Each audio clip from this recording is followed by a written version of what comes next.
Eu acho que já tá na hora da gente voltar, não é, Kalel? Aê! Depois de tanto tempo sumido, nós voltamos! Eu sou Kaique Almeida e esse aqui é o Kalel. E esse é o Te Digo Nada.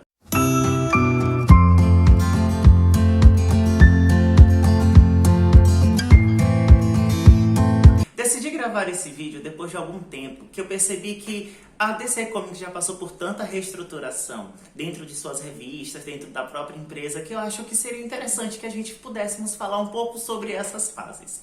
Principalmente com o lançamento que está agora nos Estados Unidos do Future State e com o término da saga Death Metal. Primeiro, para que as pessoas entendam quais são as fases da DC, é necessário que elas entendam que os Estados Unidos, a situação que o país estava vivendo, e não somente o país, mas como o mundo todo, influenciava na forma em que a empresa decidia fazer quadrinhos e da forma como ela queria contar as suas histórias. Então, antes que a gente comece a primeira fase, é necessário que a gente entenda qual era a situação que os Estados Unidos viviam.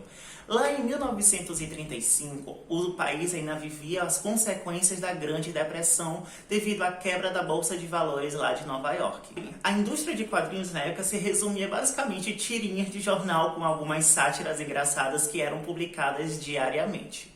Só que um homem chamado Malcolm William Nicholson, que era um militar e também um escritor de quadrinhos, ele decidiu quebrar a forma como os quadrinhos eram escritos, como eles eram produzidos. Então, ele saiu da empresa antiga e criou a National Align Publications, com o lançamento da revista New Fan número 1.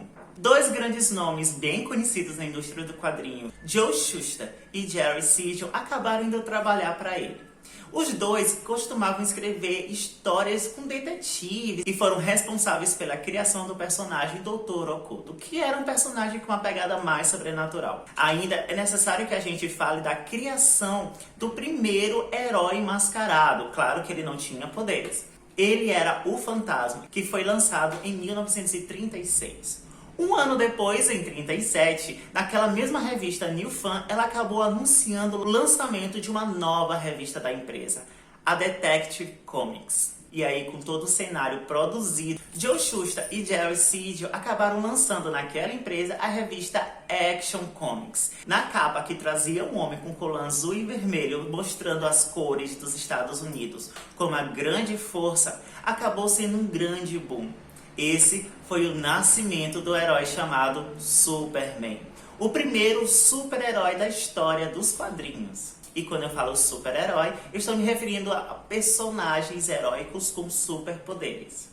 A popularidade do Superman foi tão grande que a mesma empresa acabou investindo em outros personagens. E então, um ano depois, na mesma revista Detective Comics número 27, nasceu o Batman. E aí acabaram surgindo diversos outros personagens, como o Flash, o Gavião Negro, o Átomo, o Senhor Destino, o Espectro, o Johnny Thunder, o Pantera, o Lanterna Verde. Ainda naquele mesmo ano, na revista All Star Comics de número 3, esses heróis que não eram o Superman e o Batman acabaram se unindo pela primeira vez, formando a Sociedade da Justiça da América, o primeiro supergrupo de heróis da história de quadrinhos. Isso foi uma tentativa da empresa de alavancar a popularidade desses personagens, já que o Superman e o Batman eram os líderes de venda desde o seu surgimento e eles queriam popularizar os seus outros personagens.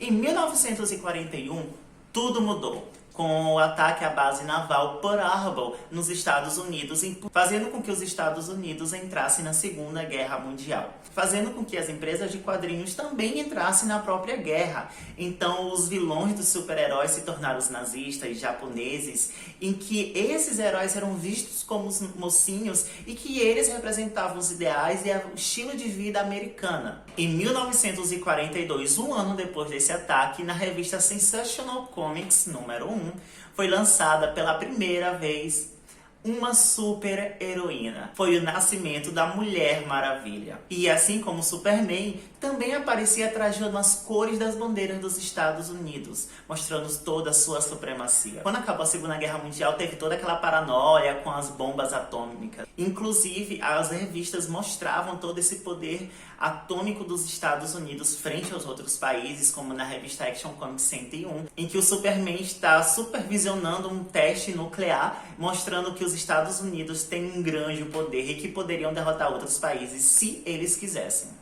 Em 1954, um psicólogo chamado Fred Whitman lançou um livro chamado Seduction of the Innocent, A Sedução do Inocente. Ele queria mostrar que os quadrinhos eram responsáveis por tornar os jovens rebeldes, violentos e que eles iriam crescer e se tornar bandidos no futuro. Então, isso levou os senadores dos Estados Unidos a criarem o CCA, que é o Comics Code Authority, que era um código de conduta dos quadrinhos. A partir de então, os criminosos teriam que ser sempre malvados e nem um pouco simpáticos. Os quadrinhos não podiam abordar temas de terror ou sobrenatural. Policiais e políticos não poderiam ser corruptos, eram sempre mostrados como pessoas bondosas e legais. E os desenhos não poderiam realçar os traços femininos para que não provocassem os rapazes. Esse código levou diversas empresas a quebrarem e a falirem. E as empresas que sobreviveram tiveram uma grande queda na sua qualidade. Desde esse período, entre o surgimento do Superman da Action Comics até 1954, com o lançamento do CCA, é chamado a Era de Ouro dos quadrinhos, em que eram histórias mais simplistas, mais ingênuas, em que os heróis eram vistos como deuses, com histórias mais simples e com bastante otimismo também.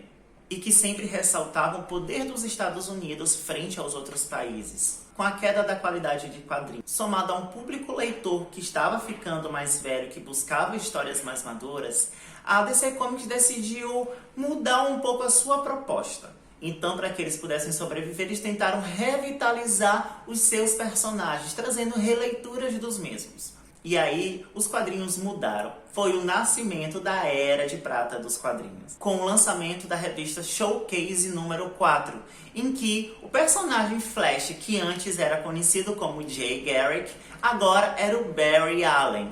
Mas não somente o Flash sofreu uma repaginação do seu visual ou um personagem totalmente diferente, mas outros também. O Lanterna Verde Alan Scott agora era o Lanterna Verde Hal Jordan, em que antes o personagem que tinha os poderes devido a uma lanterna mística, agora tinha seus poderes que eram bastante parecidos graças ao anel que vinha do espaço. Também tivemos o Gavião Negro, que antes era um cara que tinha um ciclo de reencarnações desde um faraó egípcio e que agora era um agente espacial que vinha de um planeta chamado Tanagar.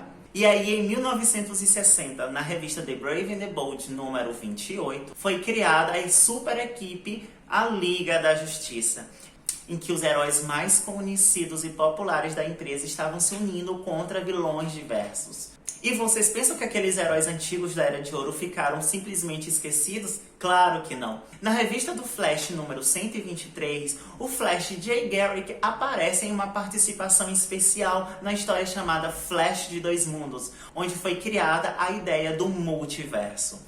Aqui, os heróis conhecidos lá da Era de Ouro ficaram conhecidos por serem os heróis de um universo chamado Terra 2. E os heróis criados e reformulados na Era de Prata ficaram conhecidos como os heróis da Terra 1. Isso não somente aconteceu na DC Comics, como também na sua concorrente desde então, a Marvel, com o surgimento de personagens com essa pegada mais de sci-fi como o Homem-Aranha. E aqui, nessa época, que antes os heróis eram mais ingênuos, com histórias mais bobinhas, aqui as histórias tinham essa pegada de ficção científica, mostrando o poder da ciência, da tecnologia e vários outros temas que antes passavam batido nas histórias em quadrinhos. E aí, aventuras em outras realidades, explosões atômicas, viagens interplanetárias, clonagem, alteração de DNA, robôs e outros assuntos que eram considerados muito complicados para o público leigo começaram a pipocar cada vez mais nas histórias. E aí, em 1971, o CCA começou a ser revisado, permitindo que histórias mais maduras pudessem surgir.